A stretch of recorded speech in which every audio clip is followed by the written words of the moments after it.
നമസ്കാരം. തീർത്ഥയാത്ര എന്ന എൻ്റെ യൂട്യൂബ് ചാനലിലേക്ക് ഏവർക്കും ഹൃദ്യമായ സ്വാഗതം. ക്ഷേത്രവിശേഷങ്ങളിൽ ഇന്ന് വളരെ പ്രധാനപ്പെട്ട ഒരു ക്ഷേത്രത്തെയാണ് പറയുന്നത്.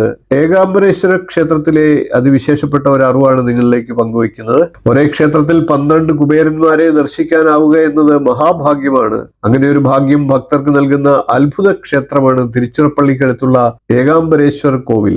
അതിശയിപ്പിക്കുന്ന ശില്പങ്ങളോട് കൂടിയ തൂണുകൾ, മണ്ഡപങ്ങൾ, വിശാലമായിട്ടുള്ള ചുറ്റമ്പലം, അനുഗ്രഹവും ദ്രവ്യവും വാരിക്കോരി നൽകുന്ന ഏകാംബരേശ്വരന്റെ ഭംഗിയും ദർശനവുമൊക്കെ ഭ്രമിപ്പിക്കുന്ന രീതിയിലാണ് ഈ ക്ഷേത്രം നിർമ്മിച്ചിട്ടുള്ളത്. 12 കുബേരന്മാർ ഇവിടെ ദർശനമരുളുന്നു എന്നതാണ് ഇവിടുത്തെ സവിശേഷത. അതീവ പ്രാധാന്യമുള്ള ഇന്ത്യയിലെ തന്നെ ഏക ക്ഷേത്രമാണ് ഇത്തരത്തിൽ 12 കുബേരന്മാർ ദർശനമരുളുന്നത്. ഇത്തരത്തിലുള്ള ചെറിയ ചെറിയ ക്ഷേത്രവിശേഷങ്ങളുമായി നമുക്ക് വീണ്ടും കാണാം. വീഡിയോ ഇഷ്ടപ്പെട്ടുവെങ്കിൽ ഒന്ന് ലൈക്ക് ചെയ്യുക, ഷെയർ ചെയ്യുക, ചാനൽ ഒന്ന് സബ്സ്ക്രൈബ് ചെയ്യുക. തീർത്ഥയാത്രയിൽ ഇത്തരത്തിലുള്ള ചെറിയ ചെറിയ വിശേഷങ്ങളുമായി നമുക്ക് വീണ്ടും കാണാം. നന്ദി, നമസ്കാരം, ശുഭദിനം.